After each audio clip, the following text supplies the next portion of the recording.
দেওয়া হয় না। বিমা বাড়লে কোনো লাভ দেওয়া হবে না, একমাত্র মৃত্যু দাবি এবং ফিউচার ডিসিশন দেওয়া হবে। এই কথাগুলো তোমরা মনে রাখো।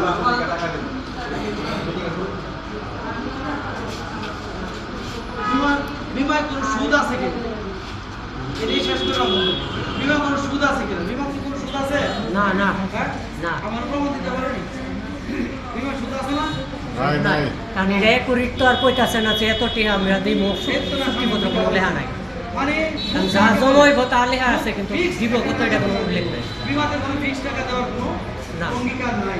অর্থাৎ বাড়লে দিব, বাড়তিটা কমলে দিব, লাভ লসের হিসাব অনুযায়ী বিমার টাকা হবে। এছাড়াও বিমাটা জন্ম হয়েছে বাইতুল মাল থেকে। বাইতুল মাল বুঝো? বাইতুল মাল কে বুঝো? হ্যাঁ, হযরত মুহাম্মদ সাল্লাল্লাহু আলাইহি ওয়াসাল্লামের সময় ইসলাম প্রচার করতে যাচ্ছিলেন, অনেক মুসলমান মারা যেত, তার পরিবারগুলো অসহায় হয়ে যেত, তখন তারা চলতে পারত না। তখন হযরত মুহাম্মদ সাল্লাল্লাহু আলাইহি ওয়াসাল্লাম কি করছে? আমরা সমিতি করি না, সমিতির মতো সবারে বললো আমরা লোক যদি মারা যায় আর পরিবার অসহায় যায়, খারাপ না, অসহায় হলো, এই জন্য আমরা সবাই কি করব, 100 টাকা করে চাঁদা দেবো। দিলে 1000 লোক দিলে আমরা কত দেব? প্রায় 10,000 20,000 দিয়ে দেবো। এইভাবে দিব। এর মধ্যে যে মারা যায় তার পরিবারকে আমরা একটা নির্দিষ্ট পরিমাণ অর্থ দিব, দিলে পরিবারটা বাঁচবো। এইভাবে আস্তে আস্তে আস্তে আস্তে এটা কি হলো, অনেক বড় হয়ে গেল। এটাকে আইনসম্মতভাবে নেওয়ার জন্য 1937 সালে বিমা আইন 141 ধারা অনুযায়ী সে আইনে রূপান্তরিত হয়েছে। তখন এটা বিমা আইনগতভাবে স্বীকৃতি পায়। এর আগে কিন্তু ওইভাবে আন্দাজ করে ফিরে দিয়ে দেবে। এই জন্য বিমা সুদ না, আর সুদ হচ্ছে ব্যাংকের সুদের। সুদের ইংরেজি কি? ইন্টারেস্ট। আর লাভের ইংরেজি কি? প্রফিট।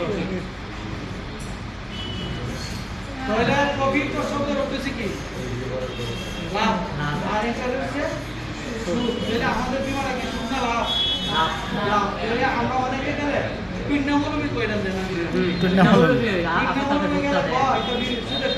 তারা কি জানে ভাই, তোমার মসজিদের বিমা আছে, মক্কা করে বিমা আছে, তারপরে বড় বড় মজুর তারা বিমা করে, এটা কি তারা জানে?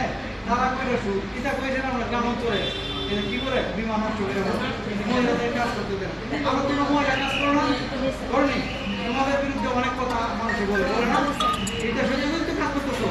কিন্তু তোমরা কি জানো যে ইসলামের যে আমাদের খাদিজা রাদিয়াল্লাহু আনহা ছিল, উনি যে ব্যবসা করতে জানেন, হ্যাঁ, উনি যদি ব্যবসা করতে পারতো